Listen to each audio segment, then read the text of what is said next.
बेटी की शादी का दिन था। विदाई के पहले माँ बेटी के पास गई और उसके हाथ में एक पासबुक रख दिया।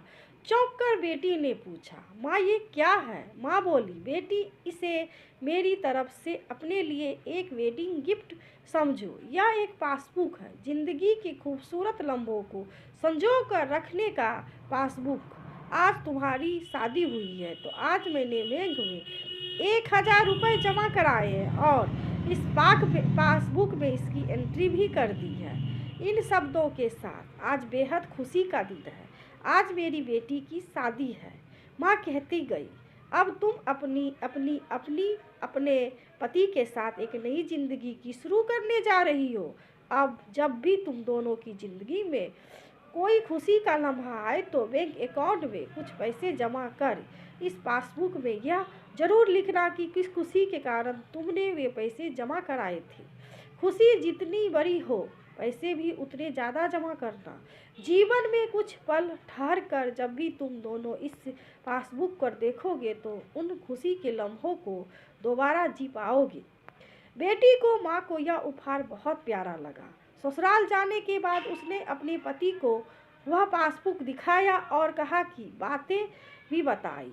पति बहुत खुश हुआ। उसने सोचा कि जिंदगी के सारे मीठे लम्हों को संजो कर रखने का यह तरीका अजीब जरूर है, लेकिन बहुत प्यारा।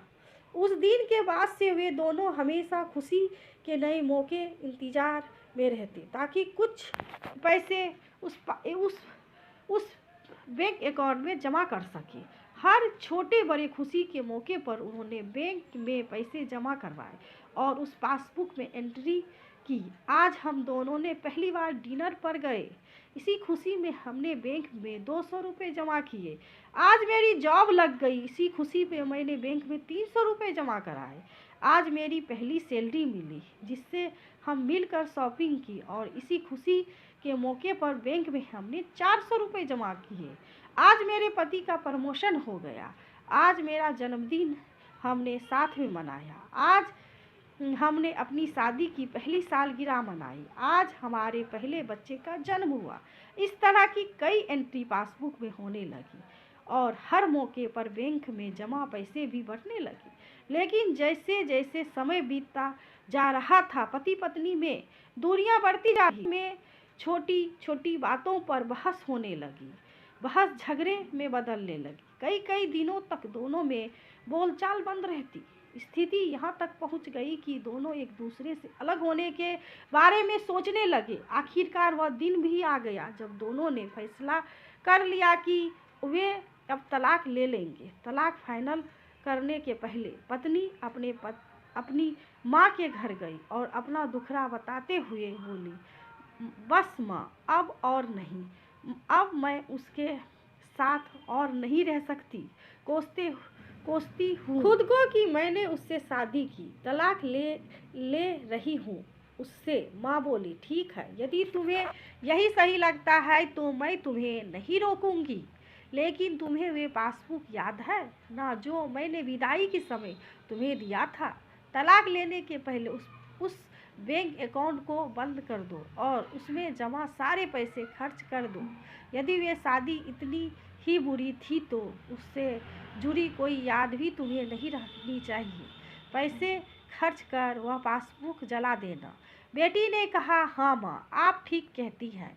अगले दिन वे बैंक अकाउंट बंद कराने गई और कतार में लग गई। कतार में खड़े खड़े उसने यूं ही उस पासबुक का एक पन्ना पलट लिया से दूसरा भी तीसरा भी पढ़ते पढ़ते उसकी आंखें डबडबा गई और सारे खुशी के लम्हे उसकी आंखों के सामने तैरने लगी। उसे अपनी पति के साथ गुजारे थे। वे कतार छोड़कर वापस घर चली आई। घर आकर उसने अपने पति से कहा, तलाक लेने से पहले इस बैंक अकाउंट को बंद कर देना चाहिए। मैं यह नहीं कर पाई। कल तुम बैंक जाकर अकाउंट बंद करा देना और सारे जमा पैसे खर्च कर देना। अगले दिन पति बैंक आया। कतार में खड़े उसने भी पासबुक के पन्ने पलट लिए। सारे लम्हों याद कर उसकी भी आंखें भर आई। वे भी कतार से निकलकर घर आ गया। घर आकर पासबुक अपनी पत्नी के हाथ में रख दिया। पत्नी ने देखा कि आज की तारीख में बैंक में पाँच 500 रुपये जमा हुए थे और पासबुक में लिखा था कि मुझे आज यह एहसास हुआ कि जिसे मैं छोड़ने जा रहा था उसे मैं ज़िंदगी में सबसे ज़्यादा प्यार करता हूँ और अपनी बाकी की ज़िंदगी में उसी के साथ गुजारना चाहता हूँ। दोनों की आंखें भर आई। दोनों एक दूसरे दूसरे के गले लगकर बहुत रोए। दोनों ने तय किया कि ऐसी छोटी छोटी बातों पर कभी नहीं झगड़ेंगे। शादी का रिश्ता जितना खूबसूरत होता है उतना ही जटिल भी। इसे निभाना कतई आसान नहीं होता। इस रिश्ते में अलगाव होना स्वाभाविक है क्योंकि इसमें जुड़े लोग भी भिन्न भिन्न परिवेश से आकर जुड़ते हैं। उनकी परवरिश भिन्न वातावरण में हुई होती है और उनका जीवन भी मूल्य भिन्न होता है। ऐसे में बैठा पाना आसान नहीं होता, लेकिन एक दूसरे की इसी भिन्नता को समझकर परिवार बसाना ही तो शादी है। यदि रिश्तों में कुछ दरारें आए भी तो उन्हें भूलकर उन लम्हों को याद करें। अपने एक दूसरे के साथ प्यार से खुशी से जिए हो।